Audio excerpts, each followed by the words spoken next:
Hello everyone, in this video I'm going to walk you towards my personal journey at learning Japanese. Now let me preface in that I myself am not fluent in Japanese, but can still give you some solid tips and tricks at working towards fluency, since no matter what method you choose, it's still going to take a considerable amount of time. I've also learned a lot through teaching various subjects, learning Spanish and Japanese myself, and teaching English here in Japan. So with that being said, let's jump right into the video, and please like, comment, and subscribe if you learned something today, as that would really mean a lot to me and towards helping this channel grow. So here are my 5 personal tips at learning a language with specifics focused on Japanese.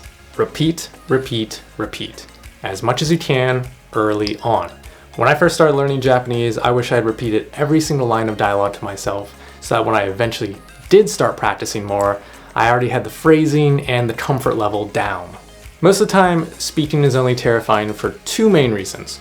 1, your comfort level for each word varies, and harder words or phrases will be more frustrating or embarrassing when you practice speaking. And 2, sentence structure is hard to form when you first start out, and not having pre-memorized phrases will make having conversation all the more daunting. Repeating is also just one more medium for getting your brain to memorize the words more quickly.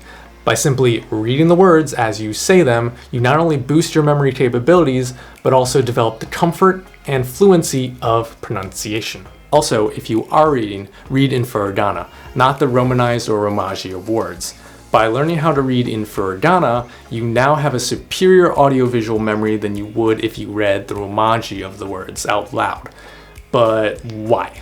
Well, your brain tries to connect familiar information together in order to reduce cognitive load in learning. However, this presents a problem from going from a language like English to Japanese, where the alphabets and their pronunciation greatly differ. So the more you think in kana, the better, as this will develop proper pronunciation, long-term memory recall, and increase other skills necessary for language learning.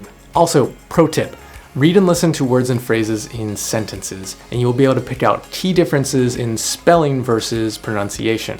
The most common example that I can think of is desu, which is more accurately pronounced des in actual spoken context. My second main point is that you need to find your motivation at the start and explore every possible avenue that you can.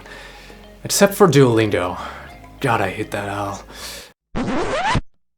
No, I mean, you do you if that helps. Download every free app, search for every single Japanese YouTuber, watch anime, listen to Japanese music, get hooked on the culture and language early on.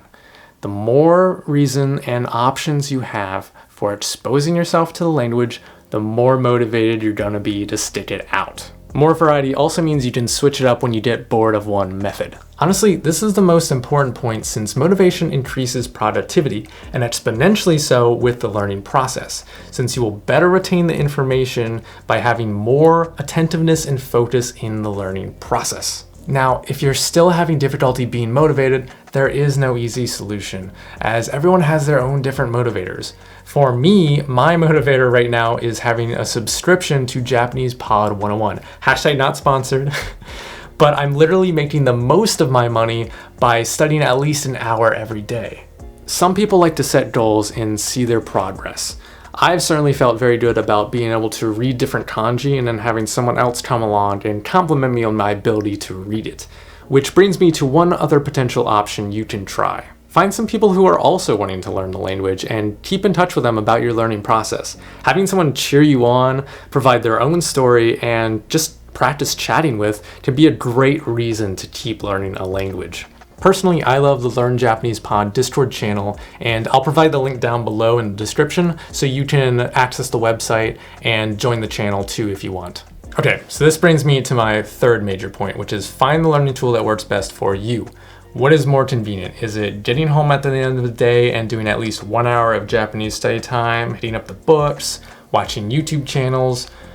Or is it listening to a Japanese podcast and practicing shadow speaking the dialogue during a long commute? Finding a routine that doesn't feel like a chore but is still dedicated study time will make the world of a difference over long-term progression in a language. My personal favorite study tools are the Japanese app from Renzo Incorporated, Learn Japanese Pod, and Japanese Pod 101, the website, which is more useful if you actually have a subscription because you can get all the voice lines, the dialogues, the extra words, and all that fun content. My favorite YouTube channel for conversational Japanese listening is Miku Real Japanese, but try a lot of different tools and find out what works best for you in your routine. Okay, so now time for my fourth major point, which is reinforcing vocabulary with selective hearing. Okay, again, reinforcing learning through audiovisual means and repetition means you're going to speed up that process of learning. There have been so many times when I learned a new word, heard it in an anime shortly after learning, and then retained it so much better. I had made an impactful moment in the synapses of my brain because I was like, ooh, that's a word I just learned 10 minutes ago. The more impactful moments that you can make, the easier it is going to be to retain vocabulary, which is so important in getting towards fluency. There will be occasions when you hear and notice certain words, and during those moments you should look up the definition and usage of that word in context. Then, if possible, re-listen to the conversation again and again. The best advice I have for practicing this method is to selectively look up words that you hear over and over again. Re-listen to the dialogue, the show, or whatever until you hear it more and more. Examples of this are anime that use the same words over and over again. My example is Fire Force, which uses words like akuma, shobo, or daitaicho over and over, and you'll hear those words as you watch the anime. And once you look up the meaning of these words, you'll learn them very quickly. And you'll also be able to decipher other words and their meaning by just simply knowing certain suffixes and prefixes that'll help you decipher the new words. So this brings me to my fifth and final point, which is teach what you know.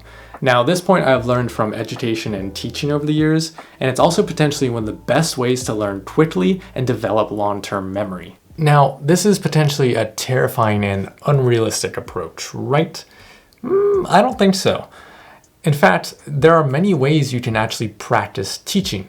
The one most obvious way is to find someone you can actually teach, someone who's newer at the language than you.